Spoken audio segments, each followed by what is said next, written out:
buhay niya. Amen? Hindi niya nagagawa yung kabutihan ko iyon. Kung sabi ko dyan, may kabutihan. Ang problema lang, yung kabutihan umiiral sa buhay ni Pablo, sa puso ni Pablo, hindi yun ang nagagawa niya. Kundi ang nagagawa niya, yung ginugusto ng kasalanan sa buhay niya. Amen? Pero maalam po natin yung kabutihan mayroon sa puso po natin, magagawa po natin iyan, mahahayag iyan sa buhay po natin, kung sa kabila ng ating pagiging makasalanan, ang buhay natin ay ilapit natin sa Diyos. Purihin po natin ang ating Panginoon Kristo. Malakas, malakas. Sa kabila ng kanilang pagiging makasalanan, ang puso makikita kung madarama sa kanilang puso, matatanaw natin ang kanilang pagkauhaw sa Diyos. Kasi kung hindi ka nauuhaw sa Diyos na makasama, hindi mo hahangarin mapakinggan ang kanyang salita.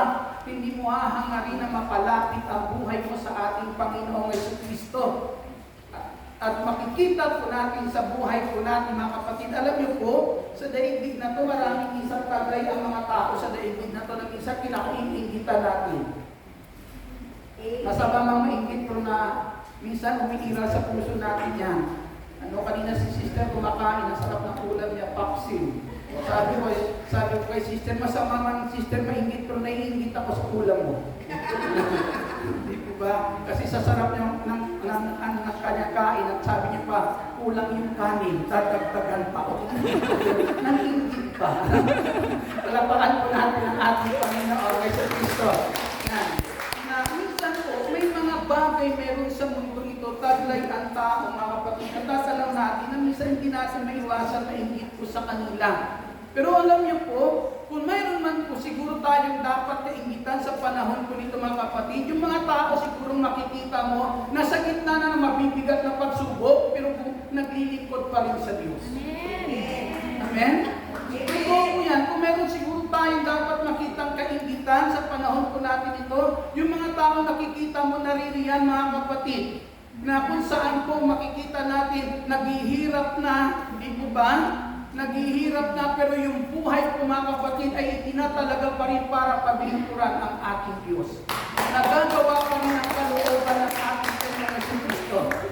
Napakasarap yan ng ganon. Di po ba?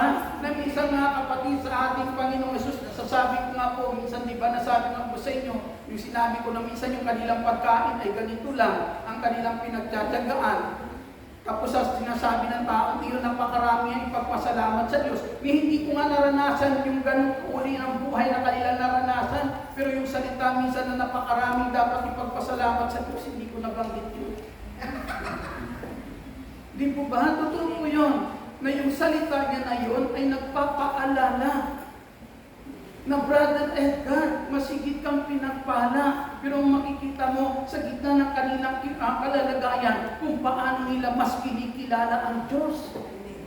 Amen? Na nagpapayag dapat masigit mo kinikilala at pinaglilingkuran ang Diyos dahil masigit ang pagpapala mayroon pa kayo sa kanila. Purihin po natin ang ating Pentecostal. Nagdapat kaingitan, kung mayroon man tayong dapat kaingitan, yung alam po natin, may mga tao na kung saan naririyan na po sa matitinding pagsubok, pero tumatayo pa rin sa kalooban ng ating Panginoon Jesucristo. Palapatan po natin ang ating Panginoon.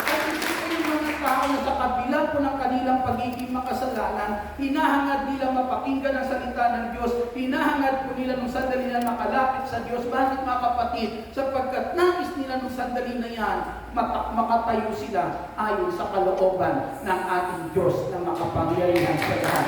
Purihin po natin ang ating Panginoon. Hallelujah! Pangatlo po, naruroon po sa puso po nila, sa kabila ng pagiging makasalanan, may pagmamahal para sa Diyos na umiiral sa puso nila. Kanina sabi ni Father, di ba? Sabi ni Father kanina, marami tayong dapat tanawin na utang na loob sa Diyos. Hindi natin kayang pantayan, hindi natin kayang bayaran. Pero sana man lang makita natin na mayroon tayong dapat tanawin na utang na loob. Amen?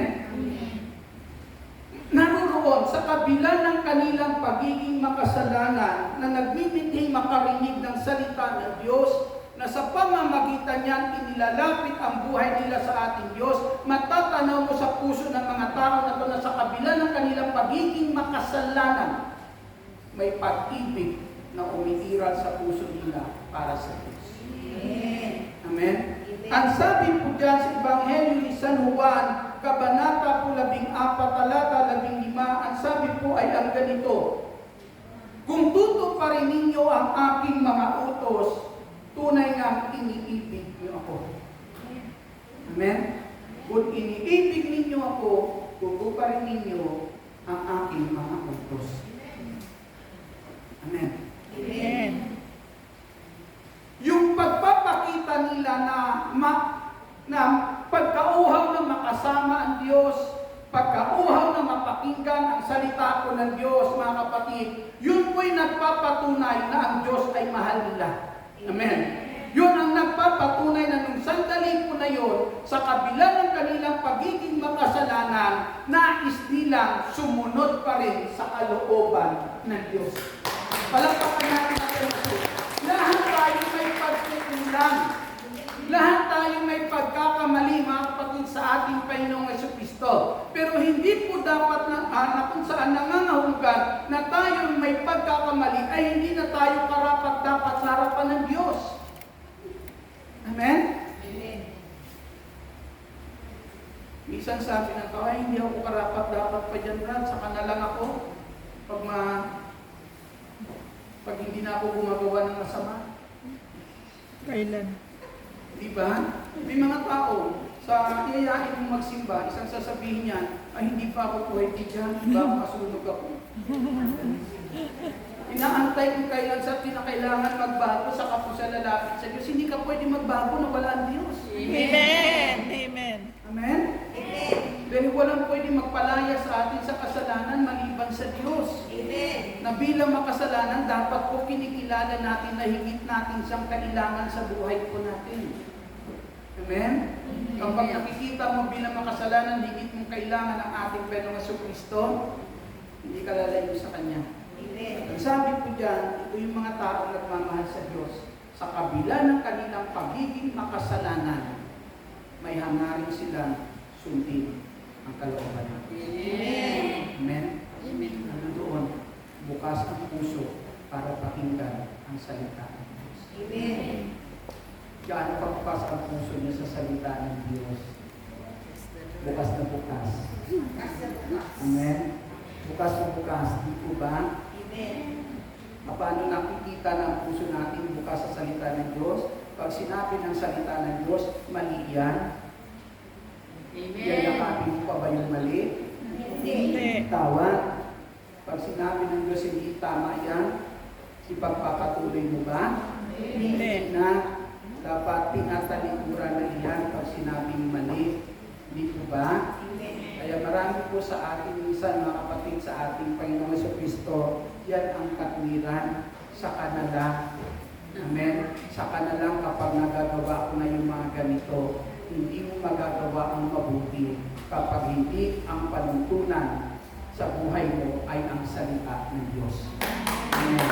Hindi mo rin magagawa ang mabuti kung wala kang pagmamahal sa Diyos. Dahil ang taong nagmamahal sa Diyos, yan yung taong ayaw niyang masaktan ang Diyos. Amen. Tama ba yun? Amen. Meron ba kayong minahal na gusto niyong saktan? Hindi. Di ba wala? Lahat na makapagpapasaya sa Kanya, di ba? Kaya minsan madalas yes, yes na lang. Di po ba? Para lang sa wala nang gulo. Kaya pala yun akala ko mahalin, no? Kaya pala, para lang walang gulo. Kapatid sa Panginoon Jesus, umiiral po yan, di ba? Ito yung ating Panginoong Jesucristo na kung saan may papakita lamang natin sa Kanya ang ating pagmamahal kapag sinusunod natin ang Kanyang kalooban. Amen. Amen. Purihin natin ang ating Panginoong Jesus. Malakas at papuri para sa ating Panginoong Kristo. Diba? O pag sinabi ng Panginoong Jesus, magpatawad ka. Yan madalas katuwiran ng tao eh. Kapag nakapagpatawad na ako, sa kanila ako magsisimba. Amen? Pero hindi alam ng tao na kapag namatay sa hindi nagpatawad, amen? Hindi pagkatawarin. Tingnan niyo po, may mga tao minsan, humihingi ng tawad, ayaw patawarin.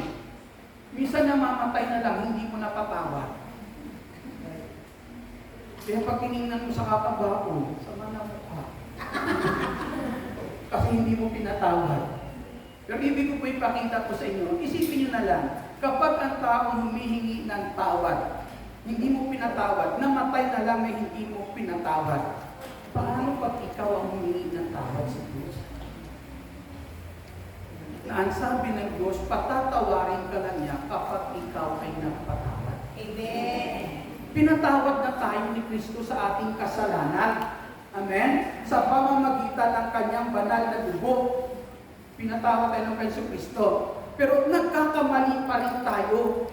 Ngayon, yung ating pagkakamali ngayon na nagagawa, ang sabi ng Kristo, ang kapatawaran niya sa sandaling ikaw ay matuto magpatawad. Amen. Amen. Patawarin mo yung pinatawad ko.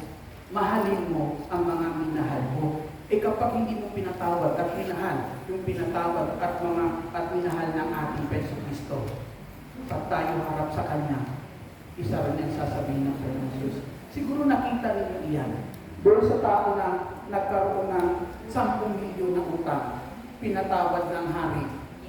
Tapos nasalubong yung may utang sa kanya 500 piso lang. Ipinakulong. Diba? Ipinatawag ulit yun. At anong sabi ng hari? Pinatawad kita, hindi ba? At dapat ka lang din magpatawad.